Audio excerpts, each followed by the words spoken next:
In order to improve how we work and to improve the quality of our work, we have two basic learning strategies. The first one is, of course, we want to make work more intuitive so that people can see by themselves when they're doing good work and bad work.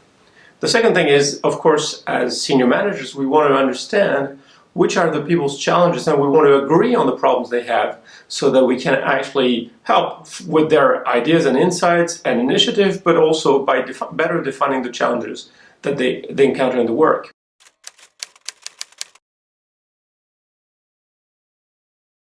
So both of these questions is really a question about visual management. It's a question about visualizing work, both so that people understand better what they do and what is a good outcome as opposed to a poor one, and also because so that managers themselves can help them give a direction for improvement.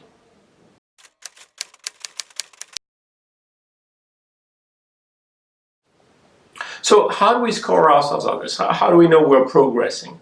Well, really, it's about the number of times somebody has a problem or doesn't handle the situation well, has a poor outcome, and when you look at their work, it was just counterintuitive. It was ambiguous. They couldn't have known to make the difference between doing a good job and a bad job. So every time we have a quality problem, we go back into the work and we think, well, is this natural? Is this a natural way to progress? For instance, one case I can think of is in hospitals. We have many cases where people can inject the wrong products and so forth, or the wrong dose.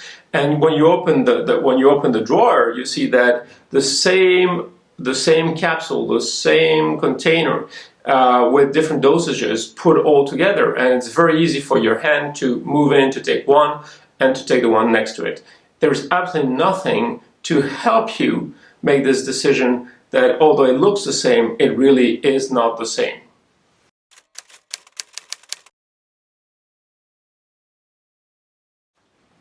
So what is our learning strategy here? What is the method we will apply to make this a lot easier? Well, this is what we call visual management. We will visualize work.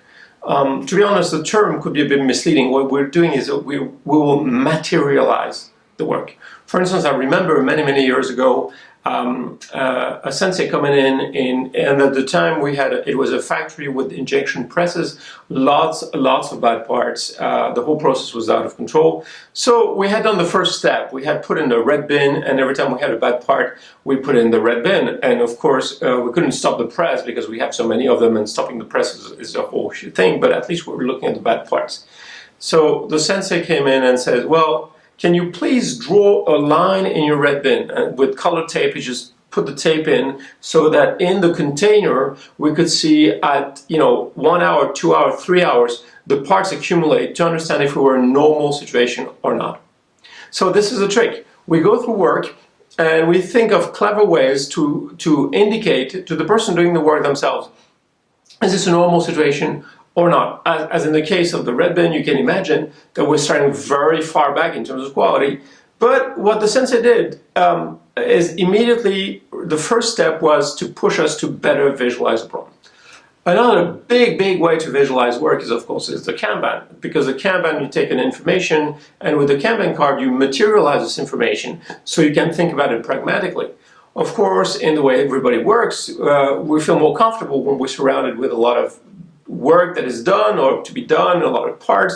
We build this sort of fortress against ourselves. What the Kanban does is take this away so that we can focus on work one piece at a time. And of course, when we look at work one piece at a time, we can look into the work and realize that there are some things that are not clear and not visible. So this is the main idea. We're always striving to visualize work better. This doesn't mean putting PowerPoint charts on the wall. That doesn't mean making lots of explanations on the wall, nothing of this. This means creating systems so that when you're working, you can look up and two things. First, you know whether you're doing a good job or a bad job. And second thing, you can link your work to the direction of improvement that you're trying to do globally and the site.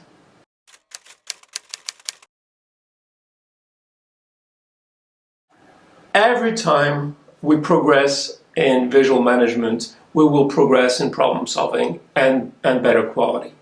This is where we reinvest all these gains. We invest all these games in work areas where it's far more intuitive to work, there's less chances to make a mistake. There's more chances of catching a mistake when it's done. And in this way, people can feel a lot more comfortable about their work and also have more ideas about how to improve it and how to make it even more intuitive.